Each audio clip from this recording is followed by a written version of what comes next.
Meus irmãos, graça e paz a todos, estamos aqui para o segundo vídeo do review dessa obra. E nesse segundo vídeo eu vou mostrar mais alguns capítulos desse maravilhoso comentário. Eu não vou mostrar o sumário de novo, porque eu já mostrei no primeiro vídeo. Se vocês querem ver o sumário, ver os comentaristas que comentam, tanto os artigos sistemáticos, que é o forte desse comentário bíblico de São Jerônimo, e os comentaristas que comentam o Novo Testamento de Mateus, Apocalipse, que são vários comentaristas, né? Vejam o primeiro vídeo dessa obra, tá? Porque não vou mostrar de novo o sumário, senão eu vou perder tempo. E qual é o forte desse comentário, né? É os artigos sistemáticos, que eu só vou mostrar de maneira mais exaustiva no terceiro e último vídeo. E os organizadores dessa obra aqui, que foi lançada, a primeira edição foi lançada, foi em 1968, 3 anos após o Concílio Vaticano II, que os organizadores são Raymond Brown, que na época, em 68, tinha 40 anos, Joseph Fitzmyer e Roland Murphy. São os 3 organizadores e também comentaristas, né?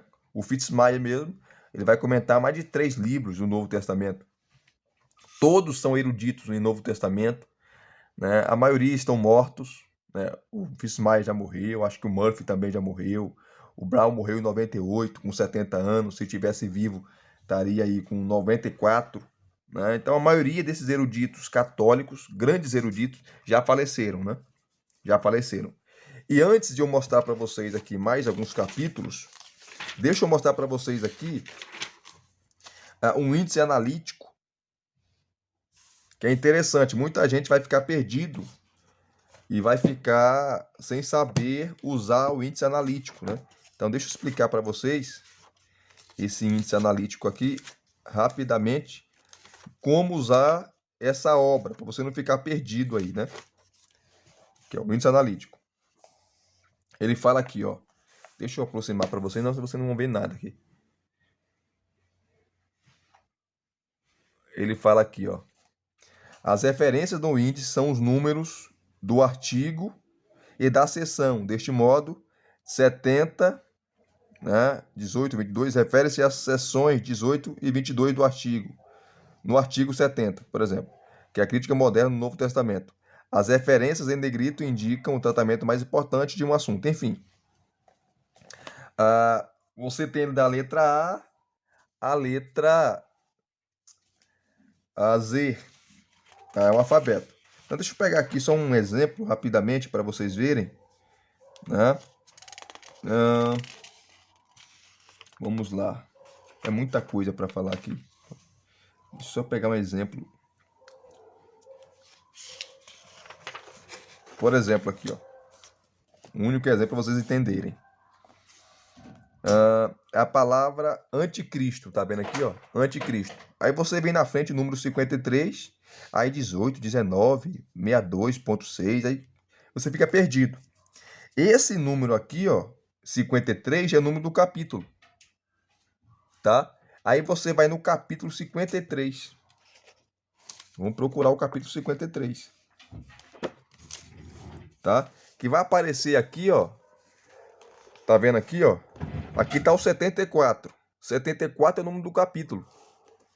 Então você vem, tá? Vamos achar o... tô no 57 já, tá vendo? 57. Você vem para trás aqui, ó. 53, 52. 53 é o comentário da segunda carta aos Tessalonicenses. E quem comenta é o Charles Homer. Charles Homer Gliblin, erudito em Novo Testamento. Então, 53 é o número do capítulo, que você viu aqui, ó. Ixi, eu já perdi aqui o anticristo. Meu Deus. Aqui, achei. Aqui, anticristo.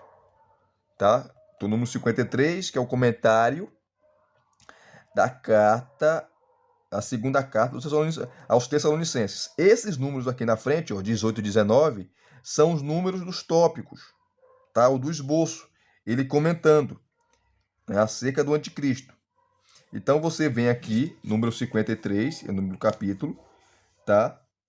E você tem uns números aqui, ó. Como aqui, ó, número 4, ó.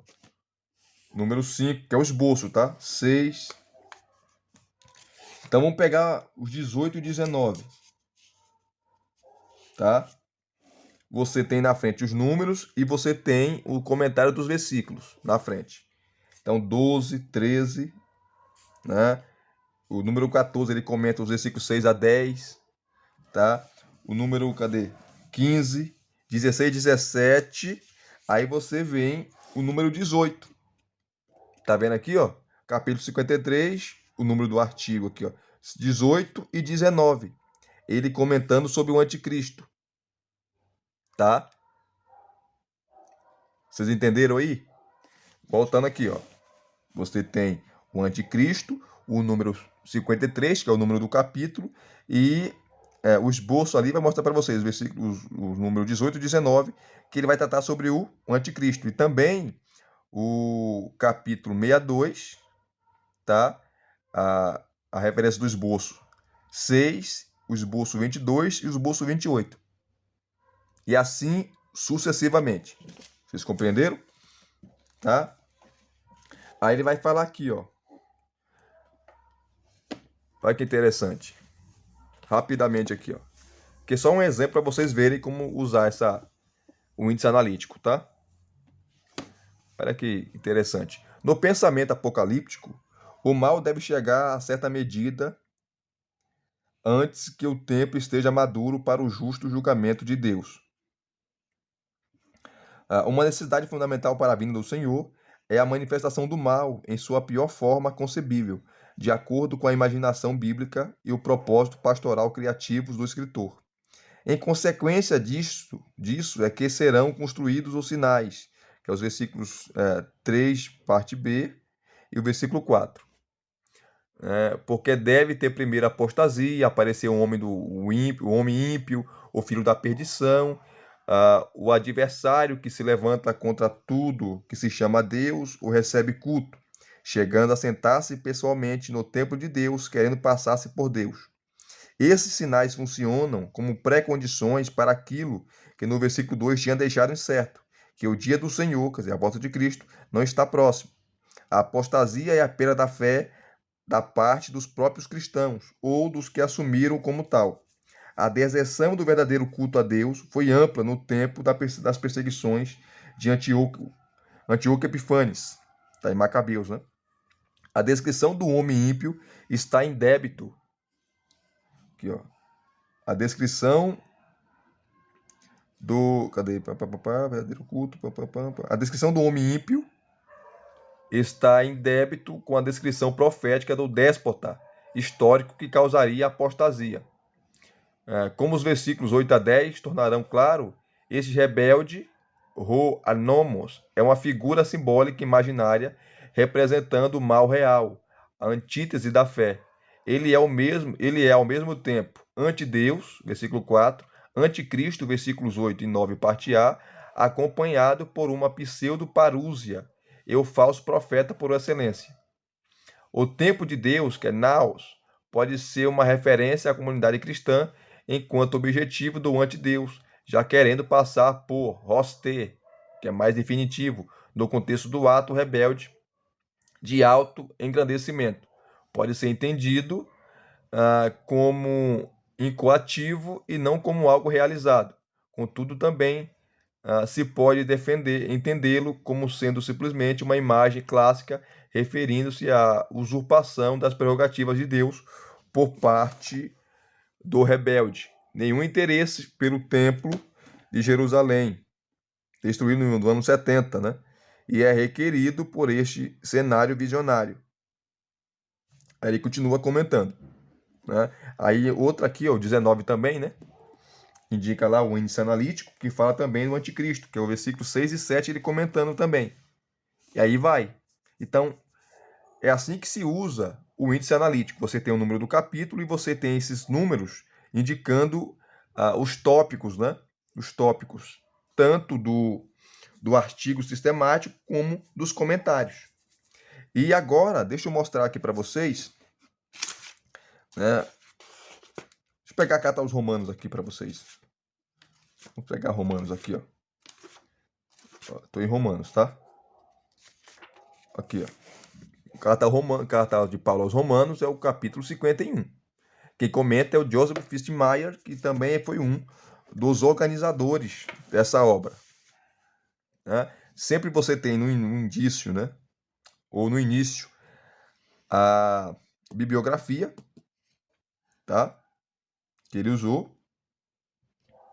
Ele usa aqui o Cranfield. Esse comentário de Cranfield deveria ser traduzido, né? Que é um dos melhores comentários do mundo de Romanos, que é o comentário exegético da carta aos Romanos. Esse Cranfield, C.E.B. Cranfield, é muito citado, né? E outros comentaristas aqui que ele cita. Ele começa com uma introdução. Todos os livros são assim. E a introdução ele começa: data e local de composição da carta aos Romanos, a ocasião e finalidade da carta, tá? Ele explica aqui. Depois você vê aqui, ó, a igreja romana, tá? Lembrando que não foi Paulo que fundou essa igreja, né? A autenticidade e a integridade de Romanos.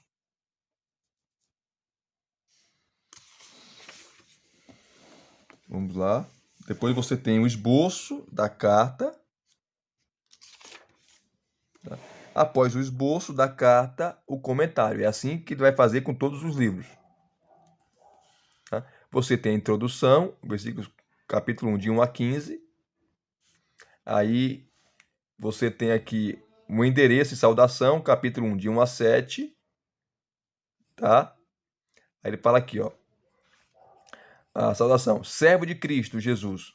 A primeira descrição de Paulo, né? Doulos, que é a palavra servo, escravo, o designa não no sentido genérico de cristão, servo de Cristo, porém mais especificamente como pregador do evangelho que serve à comunidade cristã.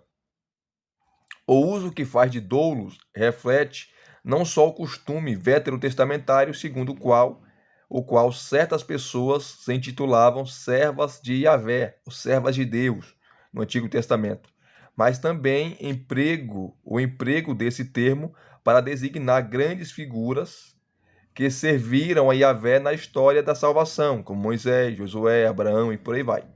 Paulo, como servo de Cristo, escravo de Cristo, né, insere-se na mesma tradição, chamado para ser apóstolo. Ele comenta: a segunda descrição reforça a origem divina de sua missão.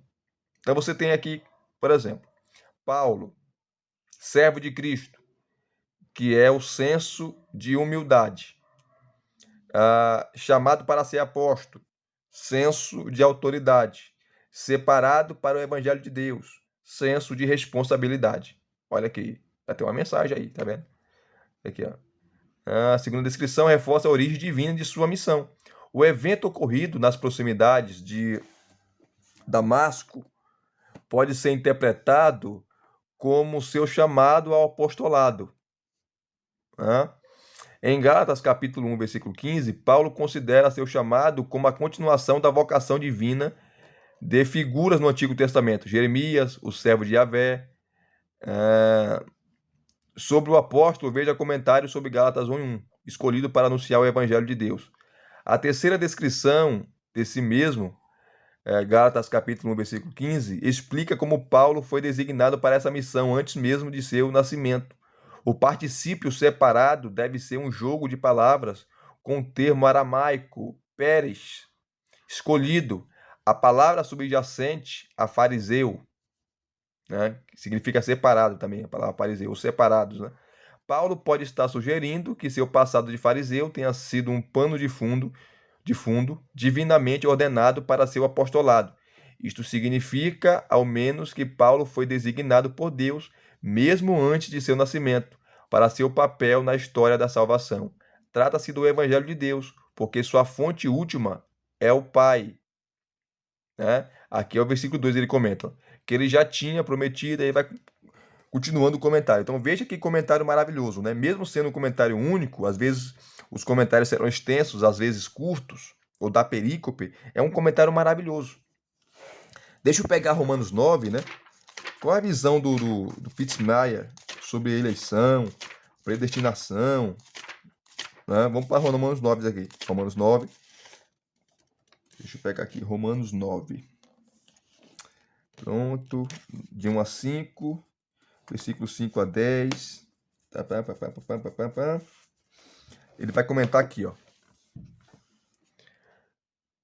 Você tem o número do capítulo, tá vendo aqui, ó? Sempre lá o índice analítico, tá vendo? Número 51, número do capítulo. E os 94, 96 é um tema que ele aborda. Nesse caso, Romanos 9, né? E o que ele vai tratar aqui, ó? Romanos 9, do 6 ao 29, tá? A difícil situação de Israel não é contrária à direção da história por parte de Deus. Hã? Olha só. Aí ele vai explicar aqui, ó, os versículos 6 a 13, que é a segunda subdivisão, né? O problema da rejeição de Israel não significa que a palavra de Deus tenha falhado. Suas promessas se originam de sua graciosa eleição de Israel como seu povo. Versículo 6, ele vai comentar. Ó. E não é que a palavra de Deus tenha falhado. Esta é a proposição da subseção. Paulo rejeita a ideia de que o Logos dirigido a Israel, a palavra dirigida a Israel, nas promessas de Yahvé, tenha sido de algum modo frustrado pela recusa de seus compatriotas de aceitar Cristo. Nem todos os descendentes de Abraão são seus filhos. O argumento segue a seguinte linha: Deus prometeu que Israel seria o recebedor de bênçãos, mas agora que os gentios estão se tornando os recebedores, poderia parecer que as promessas de Deus vacilam ou falham, né? Se os argumentos de Paulo em Romanos capítulo 1 a 8 dependem das promessas de Deus, então talvez eles sejam tão duvidosos quanto elas.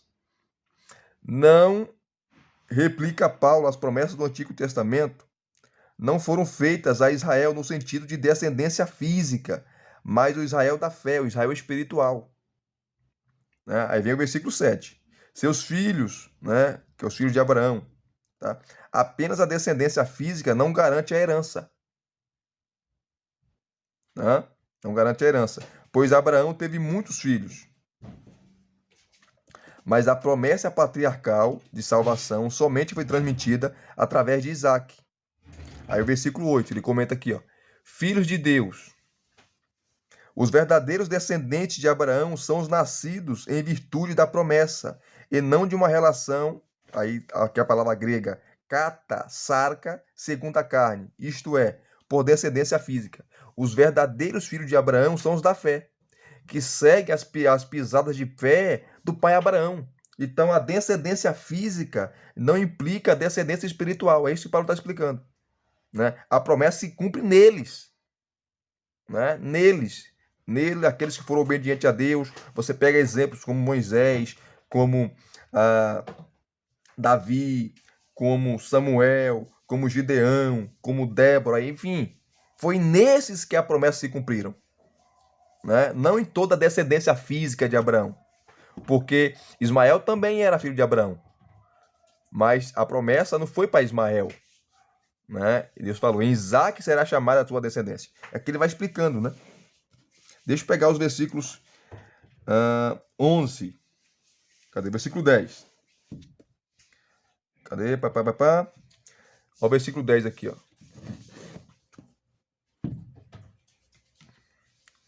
Deixa eu afastar um pouquinho aqui, senão não vai dar para ler. Olha o versículo 10 de Romanos 9. Também Rebeca, o primeiro exemplo que Paulo vai dar, que é os versículos 7 a 9, é o exemplo de Isaac e Ismael. Deus escolheu Isaac e não Ismael. E o segundo exemplo, ele vai citar que Deus escolheu Jacó e não Esaú. Olha o versículo 10. Também Rebeca, outro exemplo, confirma a alegação de Paulo. Deus outorga gratuitamente favor a quem ele quer. Né? Neste caso, já não é mais uma escolha entre mães, Sara ou Agar, alegorizadas em Gálatas capítulo 4, versículo 21 a 31. Mas entre filhos da mesma mãe, entre os gêmeos Jacó e Esaú, nascidos do patriarca Isaque. Entretanto, Deus mostrou favor a Jacó, fazendo uma escolha que condicionou livremente a história de Israel. Aqui está citando Gênesis, capítulo 25, versículos 21 a 23. Aí ele vai comentar o capítulo O versículo 11 de Romanos 9. Nada tinham feito de bem ou de mal. A eleição de Jacó foi inteiramente gratuita e não dependeu de méritos ou deméritos. Aqui é um erudito católico comentando, tá, gente? Não tem nada a ver de calvinismo, esquece isso. Arminianismo é o texto bíblico, tá? E Romanos 9 é difícil mesmo, né? Aqui não tem, Deus viu pela presciência. Que presciência? Antes que os gêmeos fizessem bem ou mal de nascerem, Deus escolheu Jacó. Eu quero esse, não Esaú. Acabou. É o texto bíblico. Então, não tem o que fazer, né? Cadê? Este versículo é crucial para o argumento de Paulo, porque o chamado dos gentios à fé cristã é igualmente gratuito, né? A fim de que ficasse firme a liberdade da escolha de Deus, que é a continuação do versículo, né? Literalmente, para que o propósito de Deus, de acordo à eleição, pudesse continuar. Jacó foi favorecido para tornar conhecida a execução de um plano divino que procede de acordo com a eleição gratuita. Tá? Versículo 12. Foi-lhe dito, veja Gênesis, capítulo 25, versículo 23. Dos gêmeos, o primogênito deveria servir o outro.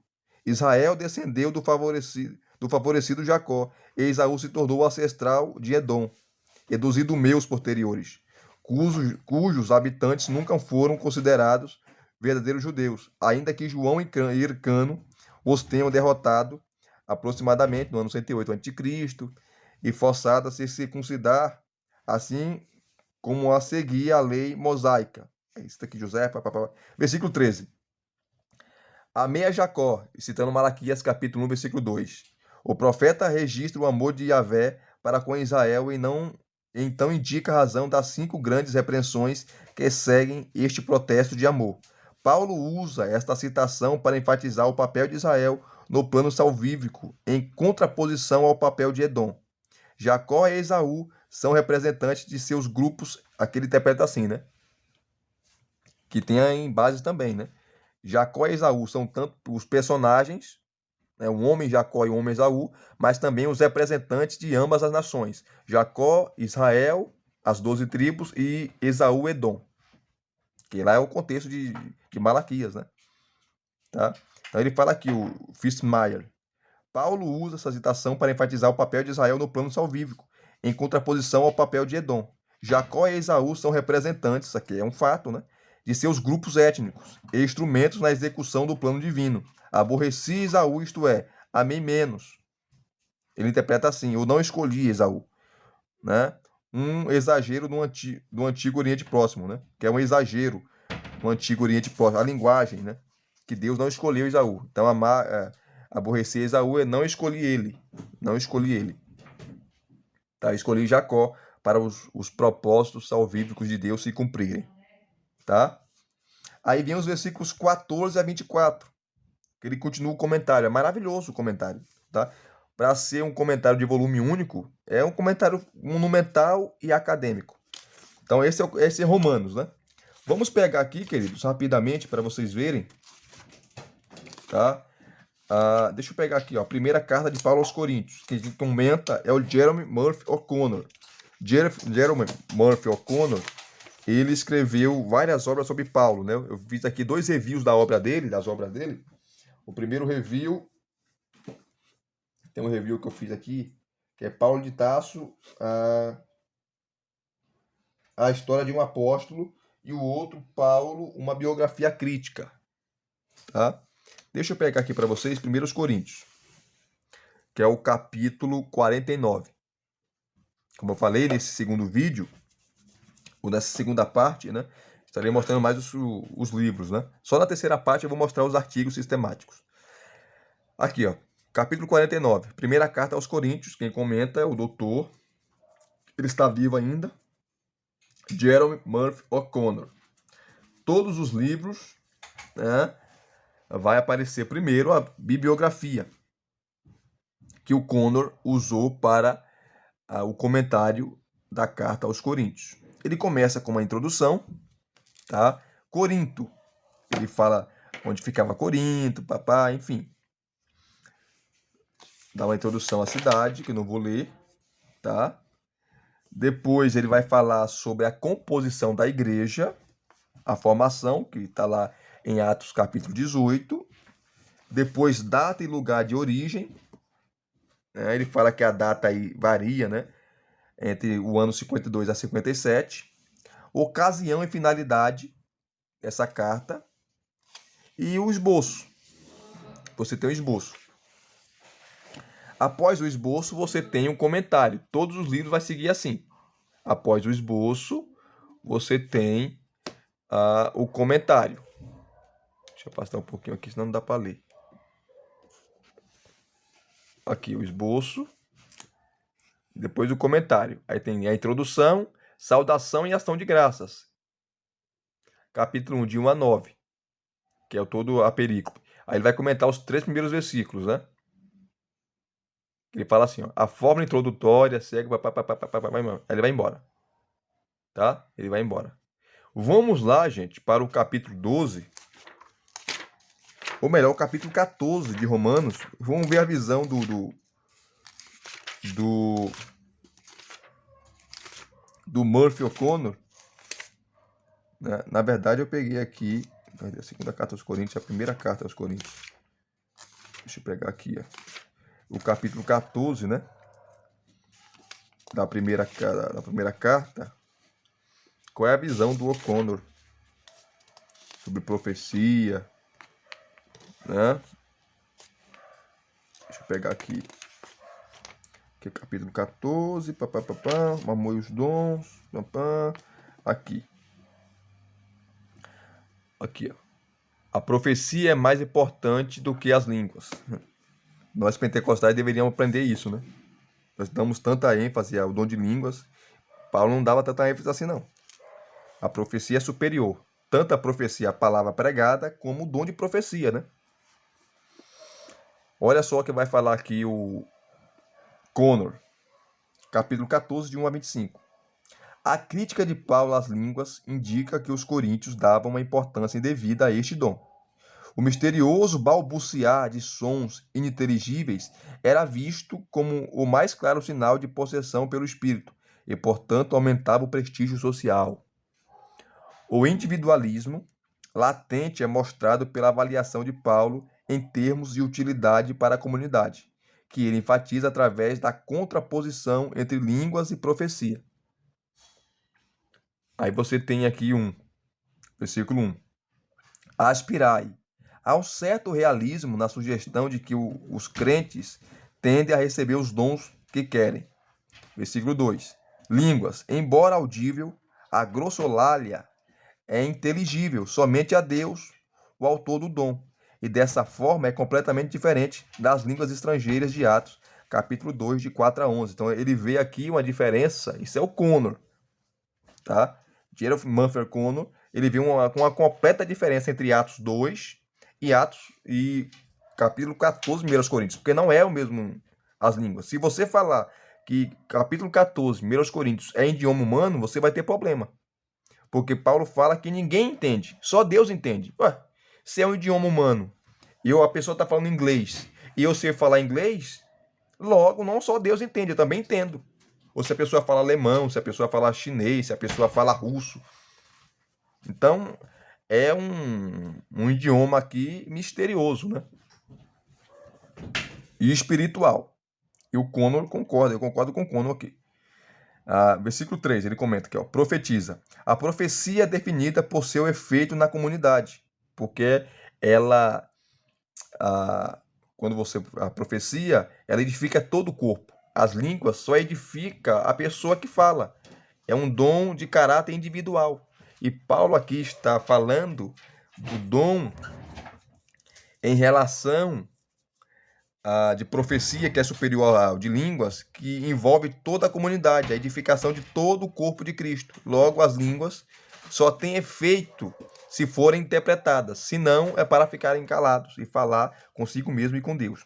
A profecia é definida por seu efeito na comunidade. A revelação no sentido de uma nova percepção do mistério da salvação é efetivada na orientação e instrução pastoral. Veja o comentário para a primeira carta dos Tessalonicenses, capítulo 5, 19 a 21. E Romanos 12, 6. Versículo 5. a menos que este as interprete. Neste caso, não há diferença entre a glossolalia e a profecia. Veja os comentários sobre o versículo 13 e os versículos 27 a 28. Aí, aqui, ó. Deixa eu afastar mais um pouquinho aqui, não vai dar para ler. Versículo 6 a 12. Paulo usa 3 argumentos para provar que o som sem inteligibilidade não contribui em nada. Seu próprio ministério, versículo 6, instrumentos musicais, versículo 7 a 8, e línguas estrangeiras. Porque se eu falo em português e eu vejo um alemão, ele vou falar português para ele vai falar alemão para mim, eu não vou entender ele, nem ele vai me entender. Então vai ficar sem nenhum sentido, né? Que é os versículos 10 a 11. Aí o versículo 11, né? Paulo fala: serei como um bárbaro para aquele que fala, contudo, na comunidade de fé, o outro deveria ser o irmão. A glossolalia rompe a unidade da comunidade. Estrangeiro é a tradução de bárbaros, o bárbaro. As línguas podem dar uma contribuição para a comunidade, contanto que sejam acompanhadas pelo exercício da mente, que as torna inteligíveis. Versículo 13. Aquele que fala em línguas deve orar para poder interpretá-las. Não há dom de interpretação, dado a outros que não os falantes em línguas. Esses devem aspirar a um dom adicional que tornaria inteligível sua experiência rudimentar de Deus. Interpretar aquilo que fala, né? Versículo 14. Meu espírito. O Espírito Santo atua na pessoa como um dom e operando através de canais psicológicos distintos da mente racional. Versículo 15. A atividade não articulada do Espírito deveria chegar à mente e tornar-se inteligível. Cantarei também com a minha inteligência, Paulo fala, né? Aí ele continua aqui explicando. Então, Paulo fala que a profecia é superior ao dom de línguas, porque a profecia edifica todo o corpo e as línguas, ela edifica só a pessoa. É o dom de caráter pessoal, individual. E só tem validade, a pessoa falar no culto, falar alto no culto, se alguém interpretar. Se não interpretar, é para ficar calado. Né? Maravilhoso, né? Deixa eu mostrar aqui outro livro para vocês. Deixa eu pegar aqui. Cadê? Deixa eu voltar. Deixa eu pegar a carta aos Hebreus, né? Deixa eu pegar a carta aos Hebreus. Deixa eu ver logo o número aqui da carta aos Hebreus, senão eu vou me perder aqui. Carta a Filemon. Filipenses, Coríntios. Filemon, Efésios, Tiago, Judas, Hebreus. 689. 689. Vamos lá. Aqui, Epístola de Judas. Aqui, Hebreus, o capítulo 60. Quem comenta é Miles Burke. Todos os comentários, né? Você vai ter a bibliografia e sempre a introdução, tá? Ele fala aqui, ó. A autenticidade. A identidade do autor de Hebreus é desconhecida. Com exceção de 1 João, esta é a única epístola do Novo Testamento que inicia sem uma saudação que mencione o nome do autor. Sua atribuição a Paulo remonta pelo menos ao final do século II, na igreja de Alexandria. De acordo com Eusébio, ela era aceita como obra de Paulo, por Clemente, que neste tocante seguiu o ponto de vista de Panteno. Clemente acreditava que Paulo tinha escrito esta epístola em hebraico para os hebreus e que Lucas a tinha traduzido para o grego. Orígenes aceitou a autoria paulina apenas em sentido amplo, pois observou que qualquer pessoa capaz de discernir diferença de estilo não deixaria de ver a dessemelhança entre a carta e os escritos de Paulo. Não foi Paulo que escreveu, né? Ele achava que os pensamentos eram paulinos, mas o estilo e a composição pertencem a alguém que recordou os ensinamentos do apóstolo, segundo Orígenes. E ele fala aqui, ó, só Deus sabe quem foi essa pessoa. As concepções de Alexandria influenciaram o resto do Oriente e por fim o Ocidente. Clemente de Roma muito provavelmente utilizou Hebreus em sua carta aos Coríntios, aproximadamente no ano 95 d.C., mas não dá qualquer pista sobre a sua autoria. Hebreus não figura no cânone muratório, aproximadamente do ano 200 d.C., né? Aí ele já indica aqui, ó, o capítulo sobre canonicidade. O mais antigo ponto de vista de sua autoria é o de Tertuliano, que atribuiu a Barnabé. Entretanto, por volta do final do século IV, início do século VI, a Igreja Ocidental tinha aceitado a epístola como paulina e canônica, porque tinha que ter um nome, né? Por isso que colocou Paulo aí como possível escritor. Em 1516, Erasmo de Roterdã, né, levantou sérias dúvidas acerca da autoria paulina. Provavelmente o primeiro a fazer isso depois de o livro ter sido aceito no cânone. A opinião dos biblistas atuais, quase sem exceção, é a de que Paulo não é nem direta, nem diretamente o autor da carta. Né? Quanto aos detalhes, veja Campbell. Essa obra de Campbell eu tenho aqui, a Introdução ao Novo Testamento. George Campbell, uma das melhores introduções que nós temos ao Antigo Testamento. Introdução detalhada. Né? Aí ele continua aqui, ó. Os principais argumentos contra a autoria paulina são as diferenças no vocabulário, de fato, e na teologia, é diferente. Estilo em comparação com Paulo. A diferença na estrutura da epístola, o entrelaçamento da doutrina e da exortação, a maneira diferente de introduzir citações do Antigo Testamento e o uso da Septuaginta para fazer citações da Escritura, dando preferência à forma de texto do texto representada pelo Códice Alexandrino. Aí ele vai trabalhando. Depois, quem são os destinatários da carta? Excelente. Depois, forma literária, data e lugar de composição, que nós não sabemos também, né?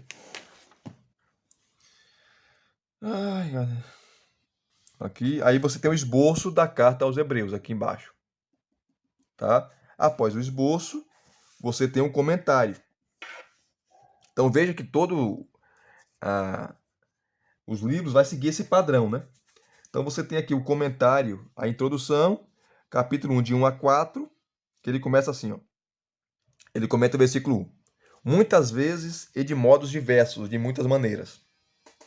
Alguns comentaristas não veem diferença entre estas duas maneiras de designar o fato de Deus falar no passado e consideram a expressão um exemplo de endíade.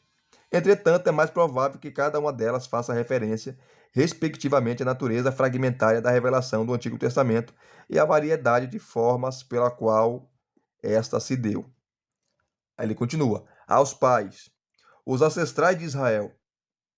Isto não significa necessariamente que a epístola tenha sido destinada a pessoa de origem judaica, pois a mesma linguagem é usada em 1 Coríntios, capítulo 10, versículo 1, para cristãos gentílicos.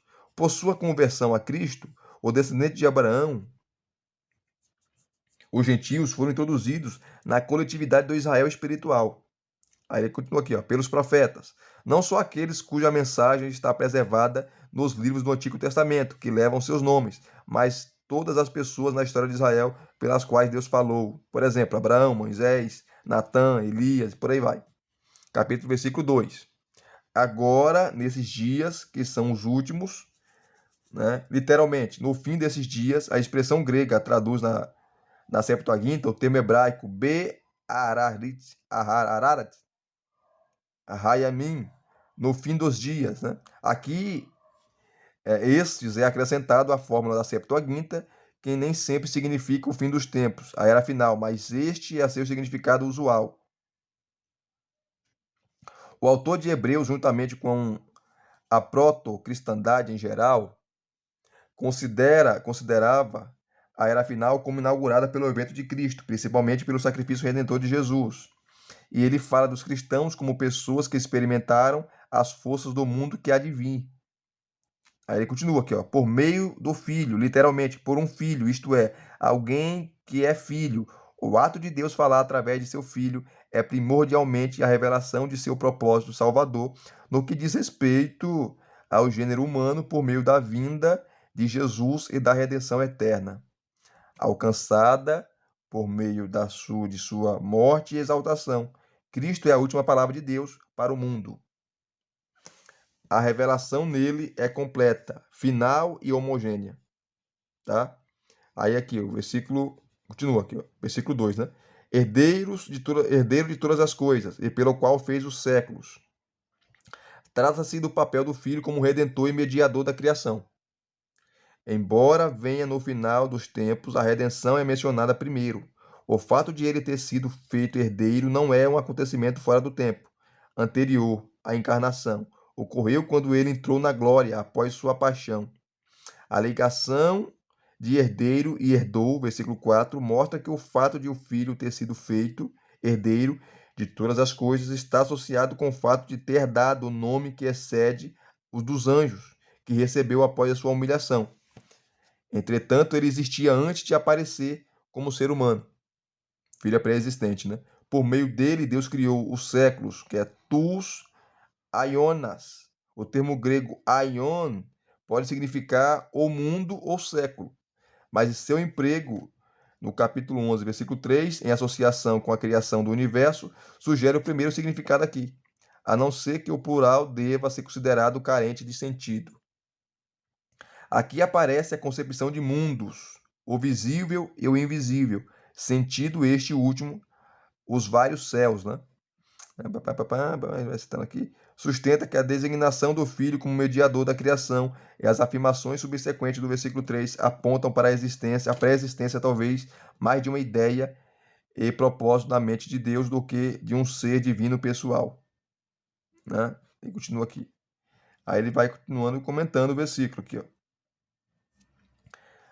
Muitos biblistas pensam que os versículos 3 e 4, alguns incluem o versículo 2, contêm um hino litúrgico que o autor incorporou. Né? Ele vai citar o nome dos autores, pelo menos os elementos de um hino desses. Quanto a uma crítica disto, veja Mayer. A descrição do Filho como mediador da criação, no versículo 2, o assimila à sabedoria personificada no Antigo Testamento. Este versículo continua na mesma linha. Ele é a refulgência, o resplendor, que é a palavra apalgasma, da glória do Pai. Apalgasma pode ser entendido ativamente como radiância, ou passivamente reflexo, refulgência, em vista da dependência e da designação seguinte. O significado passivo é mais provável aqui. A expressão character, de sua substância, né? Ele é a imagem exata, a expressão exata do seu ser. Isto lembra a outra descrição da sabedoria como imagem, eikon, da bondade de Deus. Character provavelmente tem o mesmo significado de eikon, que é aplicado a Cristo. Né? Ele é a imagem do Deus invisível, né? Vamos lá. Sustenta o universo, ele guia, e por aí vai. Ele vai comentando. Então, vou parar por aqui. É um comentário maravilhoso. Por ser de volume único, ele traz comentários exaustivos, trazendo a palavra em grego, o significado, a tradução, enfim. Tá? Então, nesse segundo vídeo, eu mostrei aqui os livros para vocês. No terceiro e último vídeo que eu vou fazer, eu vou mostrar os artigos sistemáticos para vocês. Selecionar alguns e mostrar para vocês. Que maravilha! E se vocês gostaram desse segundo vídeo, do segundo review dessa obra, deixe aqui nos seus comentários, deixe o seu like, se inscreva no canal se você não é inscrito e indique esse canal, queridos, para os seus amigos, para os seus colegas. O canal era para ter muito mais inscritos, só que eu não indico. Eu deixo vocês indicarem. Então, se você acha esse canal importante, maravilhoso, você gosta dele, indique para os seus amigos, tá? Para os seus colegas. E assim você me ajuda, né, o canal aí a crescer e abençoar outras pessoas. Deus abençoe a todos, muito obrigado a todos, graça e paz a todos vocês, até as próximas, ou até os próximos, né, vídeos indicando obras maravilhosas. Deus abençoe.